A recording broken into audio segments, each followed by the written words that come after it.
detectives, and happy World Book Day 2018 for all of you in the UK and Ireland. Now, I am wrapped up as warm as I can be, even though I'm in my house, because it is freezing where I live. There is a snowstorm going on outside. This is not the World Book Day I thought I was going to be having when I booked in all my visits several months ago.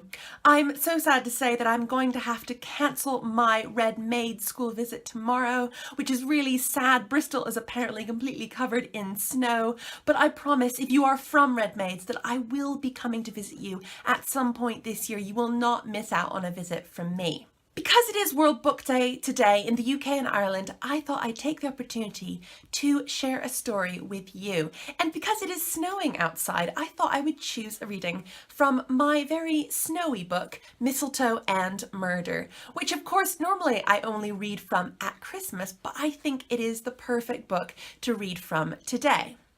I'm going to read to you from the moment when snow really starts falling in Cambridge. There has been a murder, and the two detective societies, the Wells and Wong Detective Society and the Junior Pinkertons, are working together to see if they can solve the case before Christmas Day.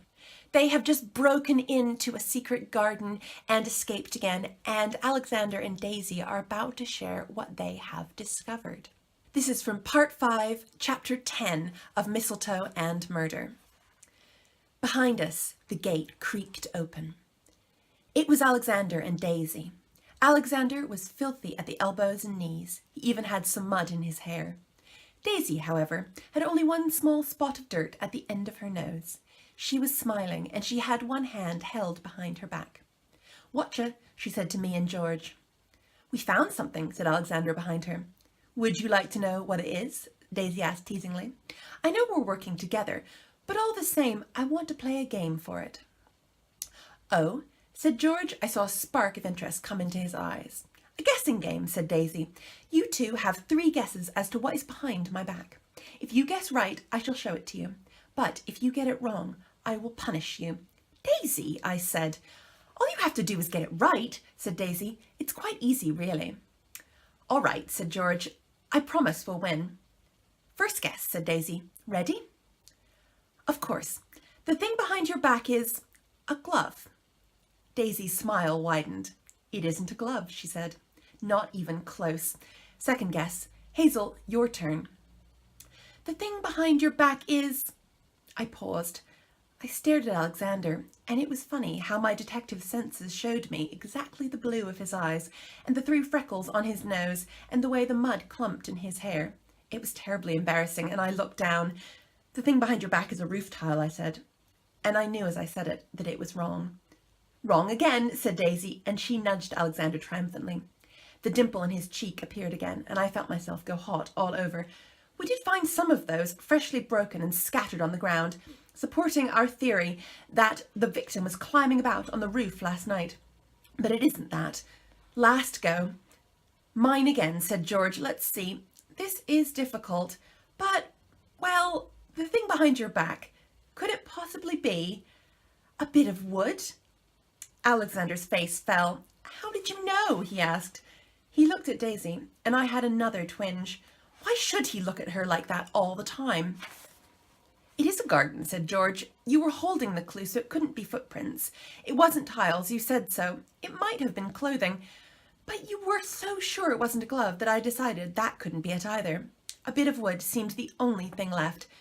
So show it." Daisy brought her hand round, and there in her palm was a length of branch. I could see at once why they had picked it up. It had been broken at both ends, quite deliberately. It looked like it had come from one of the trees in the garden, and the breaks were still fresh and yellow. Both ends looked squashed as well, as though they had been pressed hard against something, and there was a dent in the middle of it that ran across its width, as though something had knocked into it. It was most interesting. "There," said Daisy, "look at that." Now, that wasn't the only thing that we found. There were plenty of footprints as well, and all the way from the bottom of the drain pipe to the garden wall. "One set?" asked George. "No," said Daisy, "more than that. 2 distinct sets, and there may have been more. We could hardly see beneath the snow." "So what now?" asked George. "We've got the wood, but how does it fit in? Who does it point to?" And that was when the snow began to fall in earnest. It was like a feather duvet bursting in the sky. I gasped. Alexander spread his fingers wide and laughed with delight, and George stuck out his tongue as though he wanted to eat it. Daisy simply tipped her head up to the sky and let the flakes fall across her face. When she looked down again, there were perfect white feathers on her eyelashes and eyebrows. She looked rather like the Snow Queen.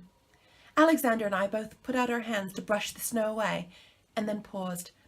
"We won't be able to hang around here for much longer," said George. "What say you to a detective meeting while you can?" "Yes, indeed," said Daisy. "I do believe we are on the way to the truth, but we are not there yet. Come on, under the archway. Hazel, get out your casebook. It's time for a meeting."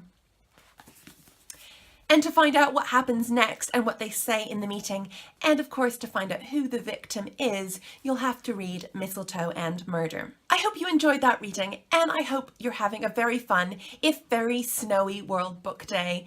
Today really is the perfect day to stay inside and curl up with a wonderful book, and I hope you will. Happy World Book Day to everyone in the UK and Ireland.